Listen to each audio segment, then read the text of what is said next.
বিসমিল্লাহির রহমানির রহিম। বাংলাদেশ জাতীয়তাবাদী দলের সহযোগী সংগঠন জিয়া সাংস্কৃতিক সংগঠন জিসাস কর্তৃক 7 ফেব্রুয়ারি চট্টগ্রাম মহানগর প্রাঙ্গণে আলোচনা সভা আয়োজন করার নির্দেশ দিয়েছেন চট্টগ্রাম বিভাগীয় সাংগঠনিক সম্পাদক এবং চট্টগ্রাম মহানগর সভাপতি জনাব আবুল হাশেম আজাদ।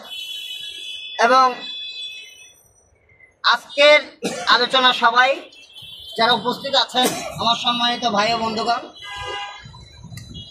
পাঁচলাইশ থানা এবং চট্টগ্রাম মহানগরের নেতৃবৃন্দ উপস্থিত আছেন।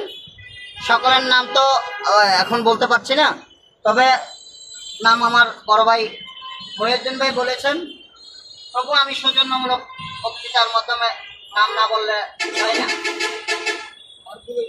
আজকের এই সবাই উপস্থিত আছেন চট্টগ্রাম বিভাগীয় সাংগঠনিক সম্পাদক জনাব আবুল হাশেম আজাদ ভাই এবং চট্টগ্রাম মহানগরের সভাপতি জিয়া সাংস্কৃতিক সংগঠন জিসাস।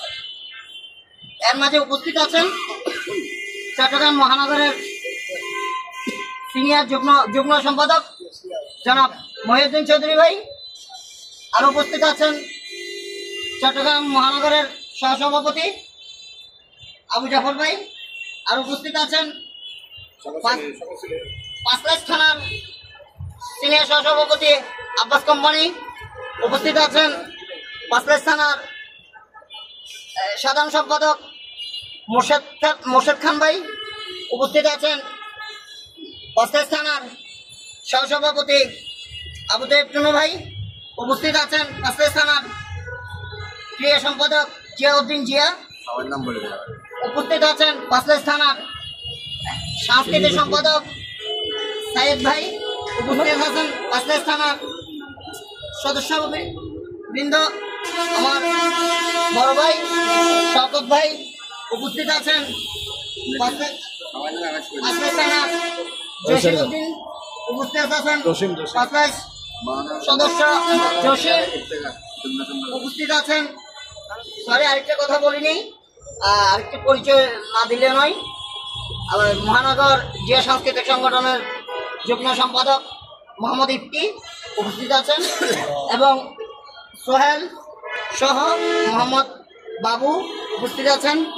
আজকে সবাই অনেক পরিচয় দিতে অনেক সময় চলে গেছে, তবে আগামী 7 ফেব্রুয়ারির যে প্রোগ্রাম মহানগরে আহ্বান করেছেন আমাদের সভাপতি সাহেব, তা আশা করি সবাই আসবেন। ওখানে আমাদের আলোচনা সব হবে এবং সামনে থেকে আমাদের কি উদ্যোগ হবে পর্যায়ক্রমে আপনারা সবই বুঝে পাবেন। আপনাদেরকে টাইম নির্দেশনা দেওয়া হবে। এর মধ্যে আমাদের অনেক কথা বলা ছিল, সময়ের অভাব বলতে পারছি না, তবে আগামীতে পর্যায়ক্রমে কথা আলোচনা হবে। এবং আমাদের পাঁচলাইশ থানার পক্ষ থেকে সামনে যে অফিসটা নেওয়া হচ্ছে আমাদের সভাপতি সাহেব ওইটা তো অবগত নয়, তো আমি বলবো বক্তব্যের মাধ্যমে কি কি কর্মসূচি ওখানে বাস্তবায়ন করা যায় ওই অফিসের মাধ্যমে।